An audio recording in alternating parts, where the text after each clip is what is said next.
सत्ता की हनक और वर्दी के गुरूर ने एक बार फिर जिले में लोकतंत्र के सम्मान को दांव पर लगा दिया है। गणतंत्र दिवस के पावन पर्व पर पुलिस लाइन में आयोजित मुख्य परेड और सम्मान समारोह के दौरान जो अव्यवस्था और बदसलूकी देखने को मिली, उसने अब एक बड़े सियासी और सामाजिक संग्राम का रूप ले लिया है। मुजफ्फरनगर के कुकड़ा में रालोद की आपात बैठक और शाहडब्बर में राठी खाप की महापंचायत ने पुलिस प्रशासन को सीधे चुनौती दे दी है। हैरानी की बात यह रही कि पुलिस लाइन में आयोजित जनपद के मुख्य सरकारी कार्यक्रम में प्रोटोकॉल की सरेआम धज्जियां उड़ाई गईं। रालोद नेता सुधीर भारती ने सनसनीखेज खुलासा किया कि उस गरिमामय कार्यक्रम में सत्ताधारी गठबंधन के रालोद जिलाध्यक्ष संदीप मलिक और भाजपा जिलाध्यक्ष सुधीर सैनी तक के बैठने की कोई गरिमापूर्ण व्यवस्था नहीं की गई थी। सत्ता के इन प्रमुख सिपह सालारों को वहां कुर्सी तक नसीब नहीं हुई। वरिष्ठ रालोद नेता रामनिवास पाल ने बताया कि व्यवस्था इतनी लाचार थी कि उन्हें खुद कैबिनेट मंत्री अनिल कुमार के पीए विनय मित्तल को फोन करके दोनों जिलाध्यक्षों के लिए कुर्सियों का इंतजाम कराना पड़ा। अपमान का आलम यह था कि जिलाध्यक्षों को जगह दिलाने के बाद रामनिवास पाल को खुद 5वीं लाइन में जाकर बैठना पड़ा।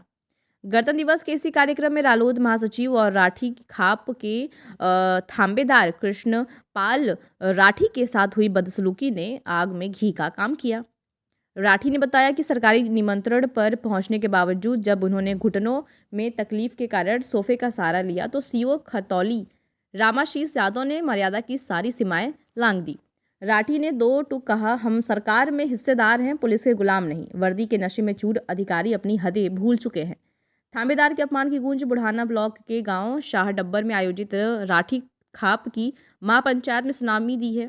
थांबेदार के अपमान की गूंज बुढ़ाना ब्लॉक के गांव शाहडब्बर में आयोजित राठी खाप की महापंचायत में सुनाई दी। खाप मंत्री मोहनवीर राठी ने चेतावनी दी कि यदि अधिकारी ने सार्वजनिक रूप से माफी नहीं मांगी तो खाप कठोर निर्णय लेगी।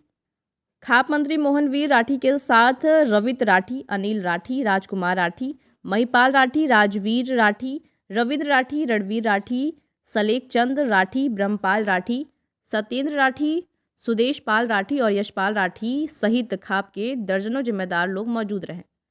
अखिल भारतीय जाट महासभा की जिलाध्यक्ष ब्रजवीर सिंह ने वीडियो जारी कर रालोद की आगामी रणनीति को एक तरफा समर्थन देने का ऐलान किया है। वहीं रालोद ने पुलिस प्रशासन को सीधे 48 घंटे का अल्टीमेटम थमाते हुए कहा कि यदि दोषी पुलिसकर्मियों पर गाज नहीं गिरी तो मुजफ्फरनगर की सड़कों पर उग्र आंदोलन होगा।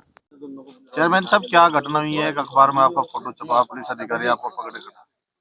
घटना तो कुछ नहीं थी, केवल गणतंत्र दिवस के जो हमारे भारत देश में बड़े उत्साह के साथ हर भारतीय इसे अपना निजी त्योहार के रूप में मान कर मनाता है, उसका मेरे पर निमंत्रण कार्ड था। पुलिस लाइन में जो निमंत्रण कार्ड मेरे पास ही रखा है। हम जब वहाँ गए तो वहाँ पर अव्यवस्था फैली हुई थी। मेरा जिलाध्यक्ष, राष्ट्रीय लोकदल और पार्टी के वरिष्ठ नेता रामनिवास पाल जी और हमारे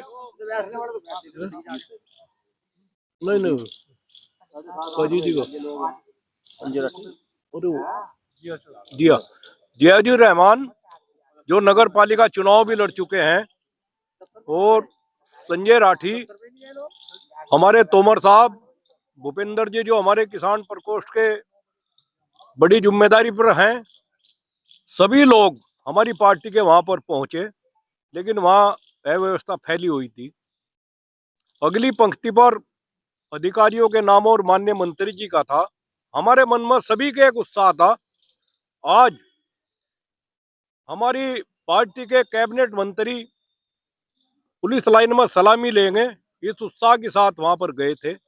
लेकिन वहां बहुत अव्यवस्था हो रही थी। अव्यवस्था के चलते हुए मेरे घुटनों में भी दर्द रहता है, तो मुझे रामनिवास पाल जी जो हमारे पार्टी के प्रदेश सचिव महासचिव हैं, इन्होंने जगह देखकर मुझे एक सोफे पर पिछली पंक्ति में बैठा दिया। तभी खतौली सीओ वहां पर आए। थोड़ी देर बाद मेरे पास में एक गांधी कॉलोनी से भी भाजपा के नेता थे, उन्हें भी उठाया गया, और बागला जी और हमारे संजय राठी जी बाहर खड़े रह गए। मैंने तभी सीओ से कहा भाई मुझे क्यों उठा रहे, अगर मुझे आप उठा रहे तो मुझे बैठने की जगह बताओ। उन्होंने कहा नहीं नहीं आप यहाँ से हटिए हटिए। अरे भाई हट तो मैं रहा, हम बुलाए क्यों थे। और मैं एक बात बता रहा भाई सीओ साहब, शिष्टाचार सब बाहर नहीं जा करते। हम लोग स्वर्गीय चौधरी चरण सिंह के साथ साथ राजनीति करते हैं और हम अनुशासन में रहकर, मर्यादाओं में रहकर, किसी का अपमान नहीं करते। वो रहकर ही हम राजनीतिक और सामाजिक कार्य कर रहे हैं। लेकिन उसने सीओ ने मेरी एक भी बात नहीं सुनी। उसने कहा नहीं नहीं आप यहाँ से आप यहाँ से खड़े हुए आप। मैंने कहा भाई आपको जब ट्रेनिंग दी जाती है वे दो तरीके की दी जाती है। आज दूसरा दिन है, जो ट्रेनिंग के शब्द आप मेरे से प्रयोग कर रहे हैं ये तो दूसरे दिन होता है भैया। आज तो जो सभ्यता की भी ट्रेनिंग आपके पुलिस विभाग से भी दी जाती है और अपने घर में जब बच्चा पढ़ता है माता पिता भी देते हैं। शायद आपने ना घर से ली ना पुलिस ने ली, आप मेरे पास आना और मैं आपको आप मेरे पास आना, मैं आपको शिष्टाचार बताऊंगा, घर पर कैसे सम्मान किया जाता है। हम आपके घर पर आ रहे हैं। आगे की रणनीति में तो भाई सभी लोग आए, अखबार में सब लोगों ने खबर पढ़ी, सब लोग चिंतित हैं। अब रणनीति हमारे जैन चौधरी जी भी बड़े शिष्टाचार के आदमी हैं। हम ये मामला अभी बैठकर मीटिंग करेंगे। जो हमारे पार्टी के वरिष्ठ नेता हैं वे सब करीब करीब मौजूद हैं, कुछ लोग बाहर हैं आज, वे भी आ जाएंगे, उनसे बैठकर राय मशवरा करेंगे। लेकिन मैं एक बात बता दूं, राष्ट्रीय लोकदल के चलो मैं तो हुई, लोग हताश हैं। अगर इस तरीके का पुलिस का रवैया रहा तो राष्ट्रीय लोकदल का कार्यकर्ता इसके लिए कुछ ना कुछ अपने राष्ट्रीय लीडर से भी और राष्ट्रीय नेतृत्व से भी बात करेगा। लेकिन राष्ट्रीय लोकदल के कार्यकर्ता का मान सम्मान बरकरार रखा जाएगा। जिस तरह आप बता रहे हैं कि आरएलडी के जिलाध्यक्ष और भाजपा के जिलाध्यक्ष को भी, हाँ उन लोगों को भी सीट नहीं मिली, वे भी खड़े रहे। लेकिन मुझे रामनिवास पाल जी जो हमारे पार्टी के महासचिव हैं प्रदेश, इन्होंने मुझे कहीं बैठा दिया और मैं वहां से इस वजह से नहीं चला जैसा वे लोग चले आए। भाई मेरा पार्टी का कैबिनेट मंत्री आज सलामी ले रहा, ये महसूस ना कर जाए ये क्यों चले गए। और वो दिन हमारा या कोई भी दिन असभ्यता करने का है नहीं, हम सभ्यता के दायरे में है। लेकिन सरकार में है, सरकार में समझौता है हमारे नेता का, हमारे नेता शिष्टाचार के हैं, लेकिन समझौता सम्मानजनक समझौता है। हमारे माननीय मुख्यमंत्री जी भी बड़े सम्मान करते हैं, मैं मिला हूं उनसे भी, वे भी बड़ा सम्मान बुजुर्गों का किसान का करते हैं। इस करते की जो शिकायत है उच्च अधिकारी से की गई, किसी को बताया गया? नहीं मैं तो किसी को नहीं बताया, ये तो केवल अखबार में खबर आई है, ये कहाँ से आई इसकी मुझे कोई जानकारी है नहीं। इस अखबार में खबर आने के बाद किसी अधिकारी का फोन आया आपके पास? हाँ मेरे पास में एक LIU वाले का फोन आया था, कहने लगा जी वो आदमी तो सभी के साथ ऐसे ही गड़बड़ करता है और जो अपना आप निर्णय लोगे वो हम लोगों को बता देना, हम इसकी रिपोर्ट देंगे। मंत्री जी से बात हुई आपकी? मेरी मंत्री जी से कोई बात नहीं। उनका फोन आया? ना मंत्री जी का कोई फोन आया। देखिए एक मीटिंग हुई कोकड़ा में लाठी जी की आवाज पर, क्या थी मीटिंग, क्यों मीटिंग? देखिए ये गणतंत्र दिवस के दिन वहाँ पे पुलिस लाइन में एक कार्यक्रम आयोजित किया जाता है जो हर वर्ष किया जाता है। बड़ा संविधान लागू हुआ था सन 1950 में। ये बड़ा मान सम्मान का उल्लास का पर्व है जिसे सभी लोग, हर भारतीय नागरिक के लिए प्रेरणा का और सम्मान का दिवस है। उस दिन हमारी पार्टी के राष्ट्रीय महासचिव किसान प्रकोष्ठ श्री कृष्णपाल लाठी जी, जो लाठी खाप के थांबेदार भी हैं, अपनी खाप के एक सम्मानित व्यक्ति हैं और हमारी पार्टी के किसान प्रकोष्ठ के राष्ट्रीय महासचिव हैं। पूर्व में भी कई पदों पर रह चुके हैं, गन्ना समिति के चेयरमैन भी रह चुके हैं। उनके साथ सीओ खतौली द्वारा अभद्रता की गई, उन्हें बैठी हुई सीट पर से उठ के चले जाने के लिए कहा। तो ये प्रकरण 2 दिन उन्होंने किसी को नहीं बताया, लेकिन वहां पे प्रेस के साथी ने किसी ने वो फोटो ले लिया उस घटना का और वो अखबार में छप गई।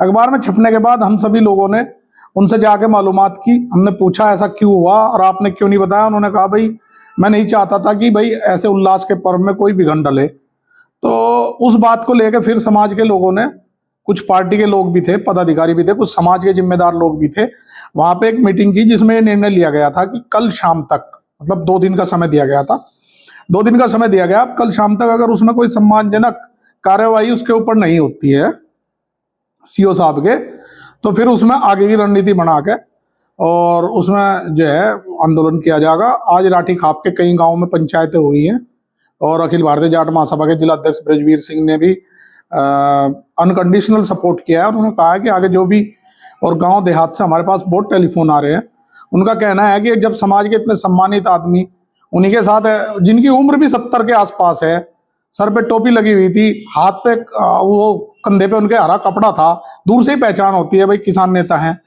तो ऐसा नहीं करना चाहिए कि भाई किसी बुजुर्गवार को आप खड़ा कर दोगे। इतना अहंकार नौकरी की नियमावली में भी नहीं आता। आप सम्मान से पेश आएंगे। अगर आपको खड़ा भी करना था, कोई बात भी थी, तो आप ये कह सकते थे बाबा आप उठ जाइए, यहाँ पे फला आदमी को बैठना है, कोई कारण तो बताते। ये तो ऐसा लगा जैसे इरादतन उन्होंने किया है। सबको निमंत्रण दिए गए थे, उसके बावजूद उनके पास खुद के निमंत्रण था। उन्होंने कार्ड भी कल मीडिया में वायरल किया है। हमारे जिले के जो आदरणीय कप्तान साहब हैं, उनकी ओर से था। तो व्यवस्था का तो काम उन्हीं का था ना, जो लोग वहां पे व्यवस्था में थे। भाई आप बुलाई क्यों रहे हो अगर आपके पास व्यवस्था नहीं है? आप अपमान करने के इरादे से थोड़ी ना बुला रहे हो किसी को। हम उनके उद्देश्य पे सवाल नहीं उठा रहे। उन्होंने आमंत्रित किए होंगे तो व्यवस्था भी रखनी चाहिए थी, सीटिंग अरेंजमेंट करना था। हमारे जिला अध्यक्ष, भाजपा के जिला अध्यक्ष, वहां तो फोटो वायरल हो रहे हैं, खड़े खड़े वापस चले आए। किसका अपमान नहीं हुआ वहां? ऐसा थोड़ा ही ना होता है आपने कार्ड बांट दिया और कार्ड बांट के फिर आप मान लोगों को अपमान कर रहे हो, सीटिंग अरेंजमेंट तक नहीं कर रहे आप उनके लिए। इससे तो अच्छा ना ही बुलाते। भाजपा के जिला अध्यक्ष और रालोद के जिला अध्यक्ष को भी सीट नहीं मिली। आप मिली नहीं, वो तो फोटो वायरल है, फोटो वायरल है। मैं तो था नहीं देखो मौके पे, लेकिन जो फोटो कह रहे हैं वो कहानी यही कह रहे हैं कि वहां पे किसी का सम्मान नहीं हुआ। उन्होंने मनचाही, जो वहां पे व्यवस्था में थे सीओ साहब, उन्होंने मनचाहे लोगों को फ्रंट पे बैठाया, अपने व्यक्तिगत और निजी लोगों को अपने आगे बैठाया। और चाहे फिर कोई मुख्य सलामी लेने वाले माननीय मंत्री जी के आदमी हो या कोई जिलाध्यक्ष हो या कोई राजनीतिक हस्ती हो, सबका अपमान ही किया उन्होंने वहां पे। तो क्या इसमें मांग करते हैं रालोद? मांग तो यह है जी, कप्तान साहब का निमंत्रण था। कप्तान साहब के निमंत्रण पे हमारे समाज के एक जिम्मेदार व्यक्ति, जो वर्षों से राष्ट्रीय लोकदल को और इस समाज को अपने उससे सींच रहे हैं अपनी मेहनत से, अगर उनका अपमान हुआ है तो उस अपमान की भरपाई भी आदरणीय कप्तान साहब ही अपने आप ही करेंगे, क्योंकि निमंत्रण देने वाले का भी उतना ही अपमान है जितना निमंत्रण पर जाने वाले का है। आपने कहा है कि सड़कों पर उतरा जाएगा। सड़कों पर उतरने की कहाँ जरूरत है? दफ्तर देख लेंगे सीओ साहब का, क्या बात होगी? नहीं तो कप्तान साहब का देख लेंगे, उसमें क्या बात है? वो तो रणनीति देखो सब करेंगे तय, मैं अकेला नहीं करूंगा। लेकिन वो रणनीति ये है कि इस लड़ाई को अधर में नहीं छोड़ा जाएगा, या तो इसका हल निकलेगा वरना आगे लड़ाई लड़ी जाएगी। अपनी राय हमें कमेंट बॉक्स में ज़रूर दें। ऐसे ही लेटेस्ट अपडेट्स के लिए हमारे चैनल रॉयल बुलेटिन को लाइक, शेयर और सब्सक्राइब करना ना भूलें।